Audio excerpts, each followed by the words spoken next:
What is up, guys? It's your boy, Rick, the GM Grinder Cactus, and today we are going to be showcasing some fantastic loadouts and a bunch of tips to help you guys beat the current featured Grandmaster Nightfall Birthplace of the Vile as fast and easily as possible. And so, let's get started. First things first, let's talk about those loadouts. We've got one for each of the different classes. Let's start here with what I was playing, a Titan. Now, in terms of the subclass, we are using Sentinel because there is going to be acute void burn, and that is going to give you 25% more void damage, but you're going to take 50% incoming void damage. That is really going to be a huge factor in all of the builds you're going to see today. So we've got Ward of Dawn, Towering Barricade, of course Vortex Grenade, Controlled Demolition is fantastic, as is Bastion. Then for the fragments, I've got Echo of Undermining, Echo of Leeching, and Echo of Remnants, pretty standard stuff. Now for the weapons, I am using double primaries to deal with both of the champion types. For Unstoppables, I have a Kinetic Pulse, the Sacred Providence. I just really like this thing from the Garden of Salvation. You could really use whatever you want here. Then I'm also using the Title. A lot of you guys had access to this, and I wanted to test it out in a Grandmaster, and it was actually really good. I do have what I think is the God roll of Stats for All plus 1 for All, and then Classy Contender so I can get more Bastion shields, but honestly, Haka Breach armaments to do bonus damage against all those Scorn turrets is not a bad idea either. And then for the heavy, I am using a Galahorn to boost my other two teammates' legendary rockets. Now, for the armor, my exotic is the Heart of Inmost Light. I love this thing, just going to improve the regen of all my abilities and improve their power. Then you do absolutely want a Void Resistance. Now, I have a Void Resistance and a Concussive Dampener, but double Void Resistance wouldn't be a bad idea either. Then I've got pretty standard stuff, Seeking Wells combined with Elemental Ordnance to produce stuff. We'll have Tenacity for a bit more survivability. A Volatile Flow is really going to matter if you are using the Title, and it was very good with it. And then lastly, an Elemental Armaments, and don't forget the Overload Grenade. Now, my Warlock was a Shadebinder using firstly Cold Snap Grenades and then the Bleak Watcher aspect, which is as always top tier, but actually they're using Ice Flare Bolts to spread that freeze to so many different enemies instead of going the Stasis Shard route, which I usually go, and so this is a little bit of a departure. Now we have Whisper of Chains, Whisper of Durance, Whisper of Fissures, and Whisper of Torment. All of those are going to be fantastic. Now, as for the weaponry, they're actually using the Osteostriga. This was fantastic. The tick damage is going to constantly apply overload to those overload champions, and so this is very, very good for keeping them stunned and preventing them from regenning. And also it's great against the ads that are usually spawning in groups as well. Then an Orwig's Maul as a good void blinding grenade launcher.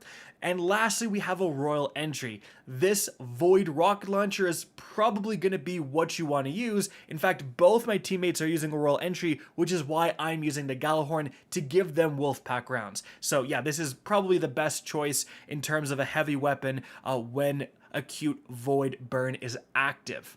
Now, as for the exotic armor, of course, Osmiancy gloves, Fervid Cold Snap, giving you 2 Cold Snap grenades, having 2 turrets is absolutely unbelievable.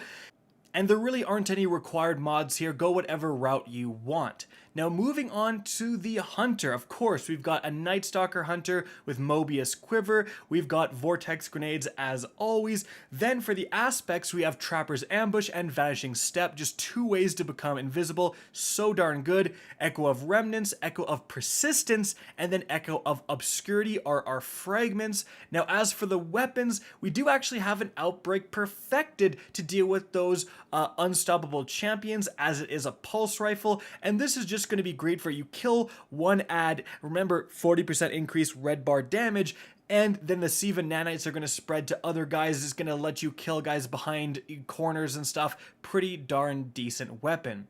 Now, we've also got an Empty Vessel, just a different element to deal with the few solar shields you're going to encounter. Of course, blinding grenades yet again and auto-loading. Those are pretty much essential. And yet another Royal Entry, as I said. Now, As for the armor, it's kind of the same thing you guys have seen in so many of my guides before. Sect of Insight, Aeon Swifts to produce heavy ammo. That's combined with Lucent Finisher just to produce 2 heavy ammo bricks on a champion finish. That is the most powerful thing you can be doing this season. If you're not doing it, you're making a huge mistake. Then for the mods, we have a Bountiful Wells mod, and that's going to make Reaping Wellmaker produce 2 wells, and combined with Well of Utility, which gives you even more class ability energy. This means this hunter can dodge, go invisible, kill an enemy, produce 2 void wells, grab those, pretty much get the dodge back a lot faster, and that's going to help with that constant invisibility uptime. Now moving on from there, let's go over tips for the strike itself. You're going to start out in kind of a public event space. Just be careful when you're going past this first group of guys. If the abomination looks like it's going to slam, it probably is, and as you can see, yeah, it can hurt. But as you make your way inside, you really want to avoid the void grenades from the Scorn enemies. Like, as you can see, don't stand too close together because it can cause problems. Really be vigilant for them. If you see them coming through the air, just back off because they melt you in an instant. Now, continuing from there, you're going to encounter your first of many plates you need to hold out on. Send your invisibility hunter to just stand on this while the other 2 teammates are a little bit back in more safety, as you can see. After that, you're going to keep going through the strike, and I do want to point out, you're going to see me goink a couple of yellow bars with a Galahorn.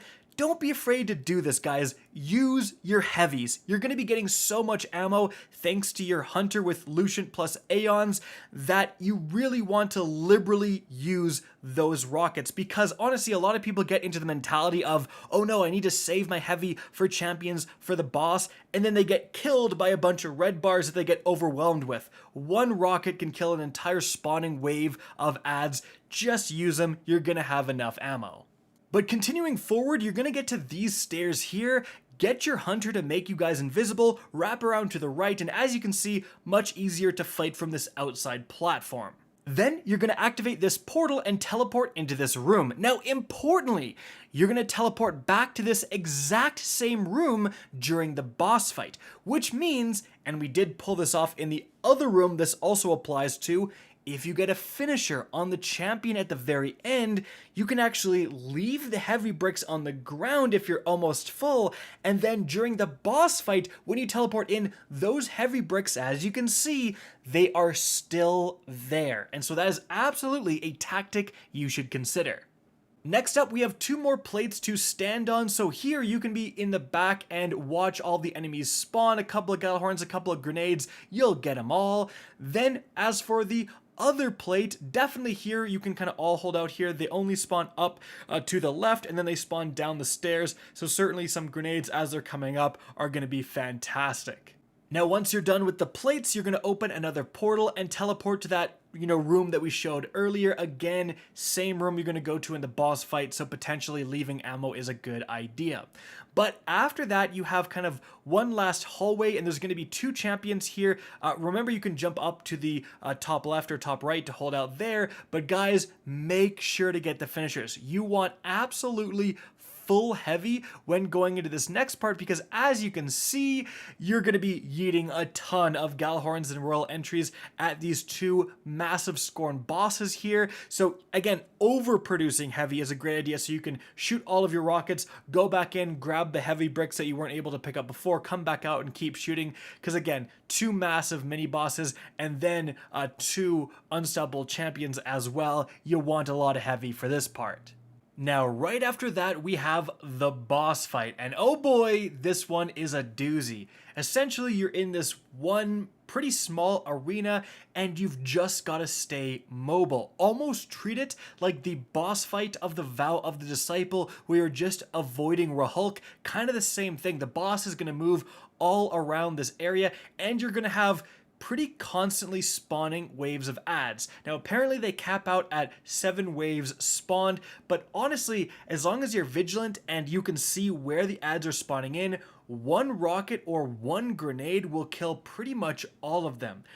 I would try to save your rockets for the boss, however, because he's got some pretty big chunks of health, and even with like Galahorn and Royal Entries, it takes a lot of shots to get that guy down that first bar. Now, once that third of health is gone, then you are going to be teleported back into those rooms. And again, that's kind of why I was saying if you can save heavy here, because that way you can use literally every single round of heavy against the boss, and then you're going to have that reserve heavy here in these rooms where you can top back up back to full, especially if you get another finisher at the champion in here. Then you can come back in and with full heavy yeet again, all for that second bar. But again, crowd control stuff like vortex grenades, the stasis was absolutely incredible. That is really going to help you in this room. Just kind of keep the ads under control while you're dealing with the boss.